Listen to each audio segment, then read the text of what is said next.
नमस्कार, मैं हूं फरीद अली और आप देख रहे हैं टीवी 9 भारतवर्ष का डिजिटल प्लेटफॉर्म। जब सबसे क्रूर तानाशाह का जिक्र हो तो सबसे पहले जर्मनी के एडोल्फ हिटलर का नाम जहन में आता है।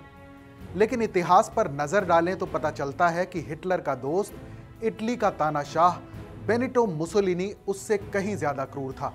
उसने अपने खिलाफ बोलने वाले लाखों लोगों की हत्या करवाई और फांसीवाद की शुरुआत भी उसी ने की थी।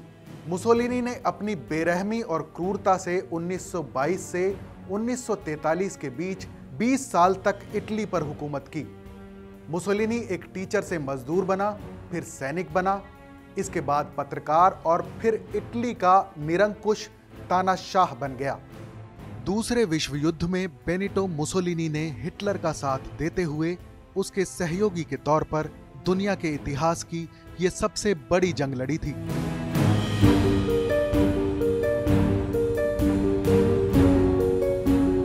ब्रिटानिका एनसाइक्लोपीडिया में लिखा है कि 29 जुलाई 1882 को इटली के प्रिदाप्यो गांव में जन्मा मुसोलिनी 18 साल की उम्र में टीचर बन गया था। फिर 19 साल की उम्र में वो इटली से भागकर स्विट्जरलैंड चला गया और वहां मजदूरी करने लगा। स्विट्जरलैंड से लौटकर मुसोलिनी ने इटली की सेना में भर्ती होकर कुछ वक्त तक बतौर सैनिक काम किया। फिर सेना छोड़कर अपने घर लौटा और सोशलिस्ट आंदोलन में हिस्सा लेते लेते पत्रकार बन गया। साल 1912 में वो सोशलिस्ट पार्टी के मुखपत्र अवंती का एडिटर बन गया। साल 1914 में पहला विश्व युद्ध शुरू हो गया।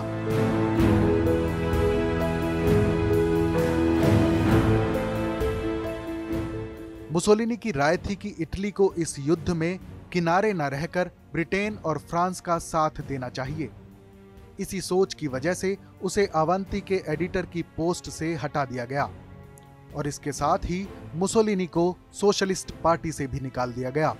अखबार और सोशलिस्ट पार्टी से निकाले जाने के बाद 23 मार्च 1919 को मुसोलिनी ने एक नई राजनीतिक पार्टी फासी दी कम्बातिमेंती बनाई।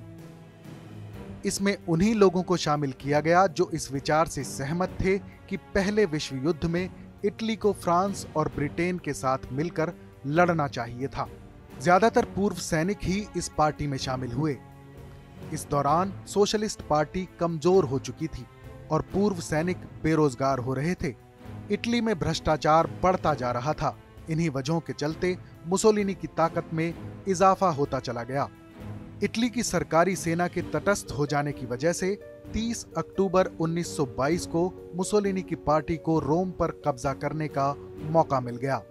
इटली में कुछ ऐसे हालात बने कि प्रधानमंत्री लुइगी फेटा ने इस्तीफा दे दिया और मुसोलिनी इटली का प्रधानमंत्री बन बैठा। कहते हैं कि इसके बाद मुसोलिनी ने 1935 में अबिसीनिया पर हमला कर दिया और इसके बाद यहीं से दूसरे विश्व युद्ध की जमीन तैयार होती चली गई। हिटलर और मुसोलिनी का गठजोड़ पहले ही हो चुका था। दूसरे विश्व युद्ध में इटली और जर्मनी एक तरफ थे और वहीं ब्रिटेन और फ्रांस दूसरी तरफ से लड़ रहे थे। ये लड़ाई बढ़ी तो बाद में बाकी देश भी दोनों खेमों में शामिल होते चले गए। शुरुआत में हिटलर को जीत मिली, लेकिन बाद में उसकी शिकस्त हुई। दूसरे विश्व युद्ध में मिल रही हार की वजह से 25 जुलाई 1943 तक ऐसे हालात बने कि मुसोलिनी को प्रधानमंत्री पद से इस्तीफा देना पड़ा और फिर उसे गिरफ्तार कर लिया गया। एक खबर के मुताबिक मुसोलिनी को उसकी गिरफ्तारी के 2 महीने के अंदर सितंबर 1943 में उसके दोस्त एडोल्फ हिटलर ने छुड़ा लिया था और फिर इटली के उत्तर में एक राज्य का प्रधान बना दिया था। जब दूसरा विश्व युद्ध शुरू हुआ तो मुसोलिनी ने कहा था कि अगर मैं लड़ाई के मैदान से हटूं तो मुझे गोली मार देना।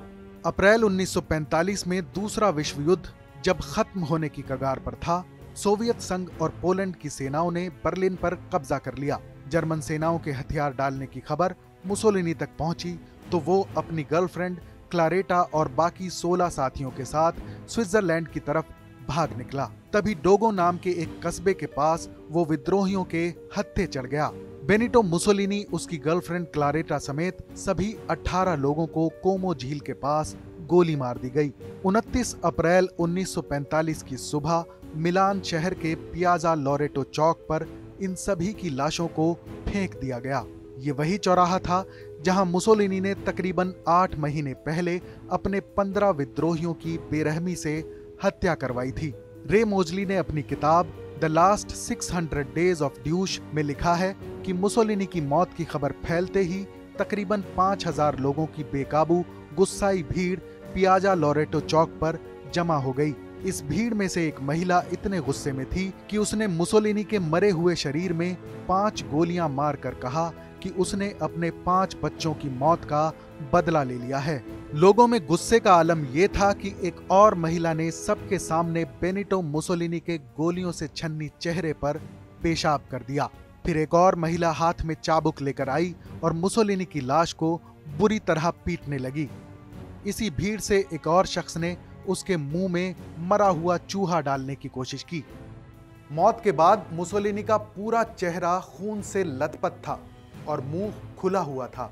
इस खौफनाक मंजर का जिक्र करते हुए लुसियानो गैरिबोल्डी ने अपनी किताब Mussolini the secret of his death में लिखा है कि नफरत की आग में झुलस रही भीड़ इन तमाम 18 लाशों के ऊपर चढ़ गई थी और उन्हें अपने पैरों से कुचल दिया था। इसके बाद मुसोलिनी, उसकी माशूका क्लारेटा और उसके 4 दूसरे सहयोगियों की लाशों को चौक पर लटका दिया गया था। ये थी कहानी इटली के तानाशाह बेनिटो मुसोलिनी के फर्श से अर्श तक पहुंचने और फिर उसकी खौफनाक मौत की।